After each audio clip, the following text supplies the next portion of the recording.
Здравейте, лузари! Време е да ви разкажа за един филм, който, между другото, не знам колко време го чакахме. 2 години? 3 години? 3 години най-после да видим какво ще се случи с тази история в Дюн. Дюн е много як филм. Препоръчвам го гледай. Ако не сте го гледали, ето така изглежда бурейката. Между другото е много яка с бяла кутийка. Това за колекционери. Ако ви кефи, може да сложите бяла бурей кутийка. И филм изглежда малко по-добре, ето така изглежда. И разбира се, имаме великият стилбук, толкова е красив на първия Дюн, който е разкошен. Всъщност той се отваря ето така. Има една голяма картинка, как те бягат от червия, но това да не ви спомням, ако сте гледали първи филм, но е доста яко. Бях се побъркали да купуват това издание, защото си мисля, че няма да има втори Дюн. И ще остане само този Дюн, като Дюн, ето това е Дюн и няма повече. Но минаха няколко години и Дюн Part 2 излезе на екраните. Разбира се, трябва задължително да се гледа на IMAX. Защо? Защото този филм е сниман за IMAX. И да видиш цялата тази красота и пустинята и дюните в Дюн на големия екран буквално преживяване. Ходете да го гледате задължително на IMAX. Но филма всъщност, както сигурно му усещате, съм excited, мога да го гледате и не на IMAX, защото филма наистина е много добър и има страхотна история. Веднага започвам от това, че наистина надгражда историята от първия Дюн, който имаше някакви доста така линейна история. Виждаш главния герой, усещаш на къде ще отиде и малко ти първия Хобит или дори първия Властелин. Някакси, всъщност не е първия Властелин, по-скоро е първия Star Wars, защото виждаш, че има потенциал в главния герой, но той още не го е развил този потенциал, но знаем, че ще ходим на някъде. Ясно е, че ще видим този потенциал, но въпросът е как ще видим този потенциал. Какви трудности ще има той, за да стигне този потенциал, въпросният главен герой, или Люк Скайуокър, или в случая Пол, или както дадах пример с Хобит, Билбо Бегинс. Та в случая вие гледате продължението на Дюн или развитието на героя на Пол и виждате на къде всъщност той отива при тези фременен мен for men. И няма да ви спомням повече, ходете и вижте Дюн, защото Дюн, както знаете, ако не сте чели книгата Дюн всъщност е по книга, ще ви бъде страхотно преживяване, както беше и на мен, да видя на къде отива тази история и какво ще се случи. Това, което мога да кажа, за да няма спойлери, бих казал mind-blowing, взривяващо, защото неща, които бяха загатнали в първия филм или препратки, които вие сте видели в първия филм, сцени в първия филм, си кажеш, вау, това е страхотно, втория филм просто прави ето така. И на всичкото отгоре, освен че развива първия филм и го качва много нагоре, и освен че дига филма на тези висоти, за които говорим в сравнение, дори в история, дори картинката е за мен поне, по-превъзходно от това, което видяхме в първия филм. Личи си просто, че са си поиграли с първия филм и с втория буквално са се разгърнали. Разбира се, качили са и екшена. Тези загадки, които отново в първия филм показаха, сега отново са ги напомпали. Напомпали са героите, картинката са напомпали, екшен сцените, историята. Дори самия Пол, главният ти герой израства. Израства света около него, което също е много хубаво. Дори герои, които са загатнали в първия филм, ти сега разбираш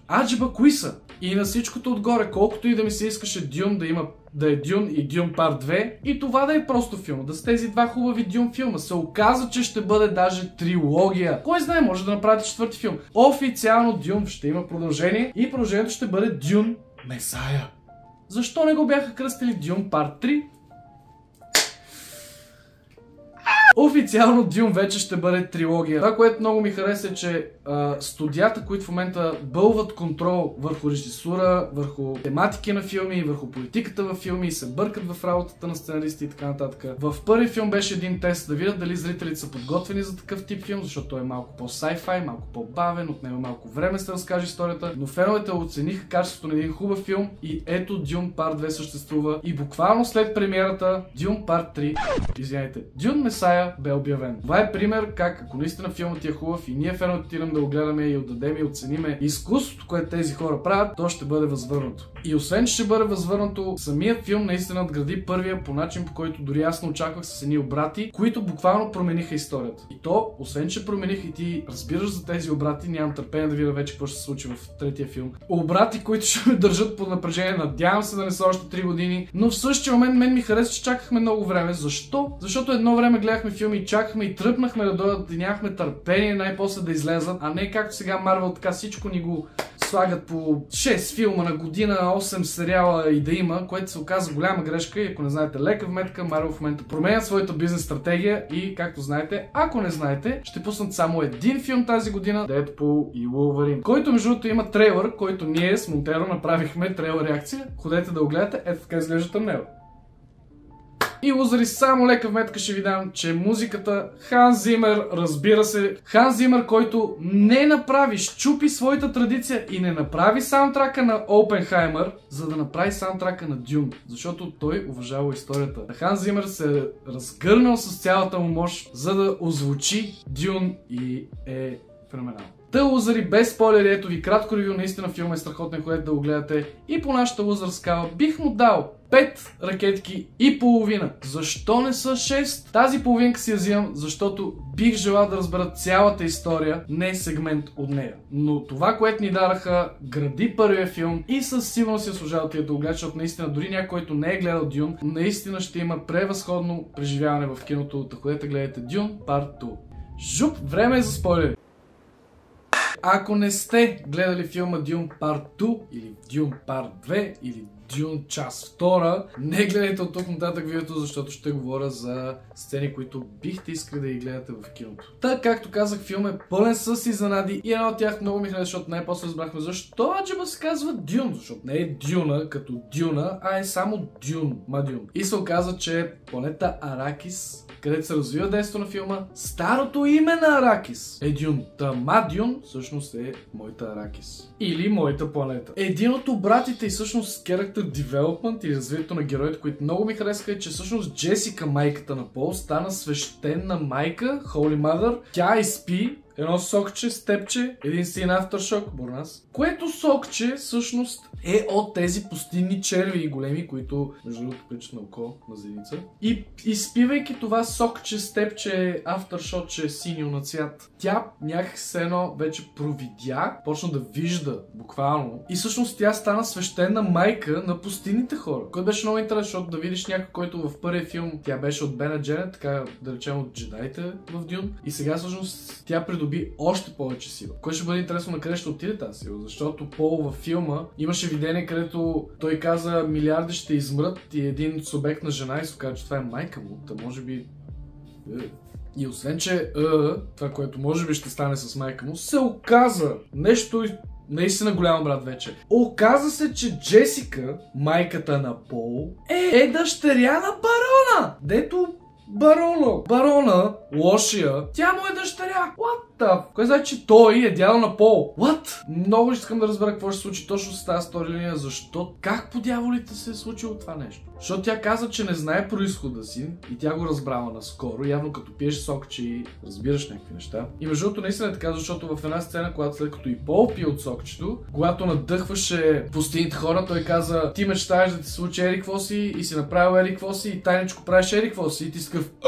И те бяха, месията. Мисля, беше много готино, че това сокче явно, когато приемеш подправката в себе си и почваш да тваря окото. Може би затова червите приличат на око, защото като пиеш от цено образно от окото и почваш да виждаш образно. Мисля, повече да виждаш неща. Лични за хората, които другите не знаят. И в случая ние не знаехме, че Джесика е дъщеря на барона и накрая на филма, когато Пол уби барона, той каза, довиждане дядо или... Мисля, беше много силно, защото уби дядо си и го каза директно. Той знаеше. Вау! И което е препратка за героя на Остин Бътлър, който всъщност се разбра, че уби майка си. Намек се едно в този род, някакси е нормално или да знам да убиваш семейството си.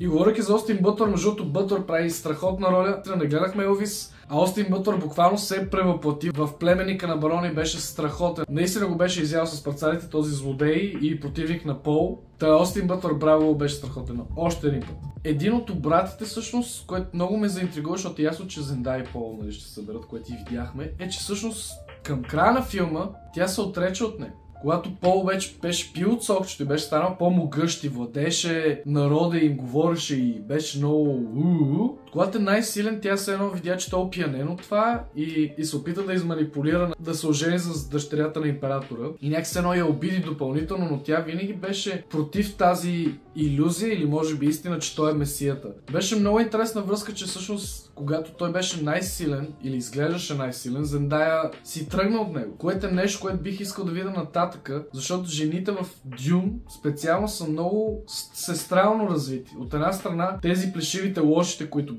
бароните, да ги наречем. Те ги клаха се едно, защото ми е скучно, нали? И в същия момент най-големите манипулатори във филма също са жени. Майка му на Пол, бабчето Бена Дженет, дето е покритата, която има страхотна сцена, точно когато в първия филм, една от първите сцени, дето тя каза на Пол, служи под your hand in the box. И Пол, нали, стоя и ти виждаш едно дете, което тази бабка го мъчи, нали, ако не издържиш, ще убие с отровна страва. И виждаш в този филм как вече Пол е израснал в себе си и казва мъкни! И бабчето Со беше жесток контраст да видиш развитието на някой. Как в първия филм, в смисъл, когато ги гледаш заедно тия филми, сигурно ще е брутално да видиш как една цяла история откъде тръгва и къде се намираш в момента. Много красив преход и много голям преход. Та Зендая се прояви точно с такова малко различно мнение, че тя беше против неговата сила сено, неговия завет ли е точно, съдба ли е той да бъде този месия. Та тя тогава стана обратното, дори не стана. Тя не коленичеше пред него, дето му е приятелка и се харесват, защото той беше загубил едно себе си. Той не беше истинския Пол, който тя хареса, който вярва в народа на пустините хора. Някакси сега виждаш един някакъв изкуствен почти бог, който контролираше всичко и беше и гадняр, което между другото Пол май ще стане лош в третия Дюн. И това много прилича на Star Wars. Защото Пол в момента опиянен от силата и използвайки гласа, той наистина има потенциал да се превърне в един лош, който може би Зендая ще го върне обратно към доброто. Зендая ще е нашия Люк и Лея. Виждаш откъде източника е черпил, може би, Star Wars и Дюн. И се усещаше, че той разбира каква сила притежава в момента и може директно да прави каквото си иска, дет се вика. И това малко е кантар, че главният ти герой, всъщност започваш с него и може би накрая ще се обърне, че той ще бъде лош, не знам. Но това е нещо много заинтригуващо. Затова харесах Дюн, защото с тази история може наистина да се превърне в нещо много яко. Ако е трилогия, ще е една от най-добрите трилогии, ако продължат по такъв начин. И за финал, едно от най-странните неща е неродената сестра на Пол, която е къде, разбира се, освен в пупчето на майка му на Пол, които си комуникират. След като изпи сокчето, бебчето се едно пое от сокчето и тя почна да вижда, станаха и сини очите. И в момента те си комуникират и даже между другото, как споменах, жените хем контролират и манипулират така зад сцена мъжете с силните и сестрата доста манипулираше по едно време майката, какви решения да взима. И в същия момент, когато погледнеш лошите, там жените са... Чао. Имаше ужасна сцена. Барона стоят войници пред вратата и се чуват някакви краси.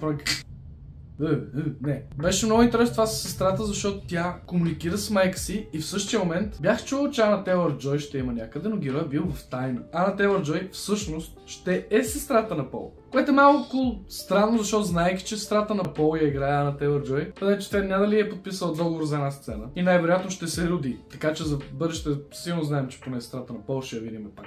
Но беше много готино да видиш, неродено може да има контрол над майка си дори, което вау, никога не си виждал такова нещо. Което е Дюн. История, която от колко години е написана, може да шокири в днешно време. И говорейки за актьори, които са новодошли, императора е игран от великия Кристофър Уокър, който император не знаехме, бяхме чули за императора в първия Дюн, но вече видяхме всъщност кой е император и как изглежда, с дъщеря му Флоренс Пю, която всъщност по някакъв начин също ме изманипулира в един момент. И особено неприятно за императора, когато Пол пред всички каза да целуне пръстена на баща му, Андрейски. Правейки това нещо, Пол започна Holy Wars, Светите войни, или май бяха Spice Wars, подправкените войни, сигурно са Междузвездни войни. След като завладя Аракис, той има контрол върху подправка, така е цялата история за тази подправка, която се придобива от пустинята и всъщност тя задвижва Space Travel, космическите пътувания са едно. Много сладка сцена, където в корема на мамчето на Джесика сестрата пита къде е брат ми и тя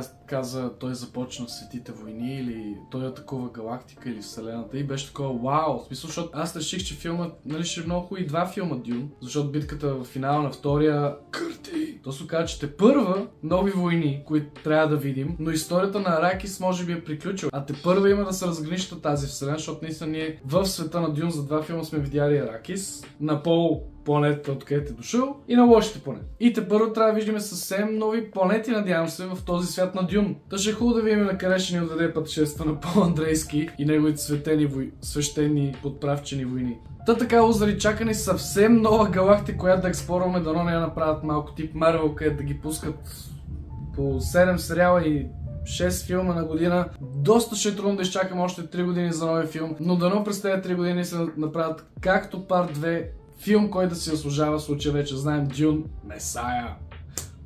Пак трябваше да се казва Дюн Парт 3. Така както и е, лузари, това беше Dune Part 2, Part 2 или част 2. Е страхотен, много ми хареса. Пак казвам, давам му 5,5 ракетки от 6. Взимам си едната половинка, само защото не е цялостна история, а е част от история. Но това, което видях, надгради първия филм и съм сигурен, че ако сте харесали първия филм, ще харесате и втория филм. Ако не сте харесали първия филм, дайте шанс на втория. Може би, когато видите цялата история, ще ви е малко по-добре. И така, лузари, в коментарите напишете ни вие дали сте гледали Dune Part 2, Dune Part 2, Dune част 2. Ако сте го гледали, пишете ни долу в коментарите какво е вашето мнение за Dune. Мога го класирате вие по вашата скала или по нашата лузърска скала. Пишете ни и вие какво мислите за Dune долу в коментарите. Да ни харесате, да ни споделите, да ни коментирате. Кажете и на други лузари за нас. Благодаря ви, че гледахте, и ако не сте гледали видеото ни с Монтеро как правим трейлър реакция на Deadpool и Wolverine, така изглежда тъмнела. И така, лузари, това беше муви ревюто на Dune. Страхотен филм, за който сега ми си поговорим. Ще се надявам да поддържам тези муви ревюта още и все по-често. Благодаря ви, че го гледахте. Целувки, обичам ви, бай-бай, губай. Лузари forever. Въпреки че е така на Монтеро. Поръчвам ви, това е единствен начин да го гледате по най-хубавия начин, колко се повтарям.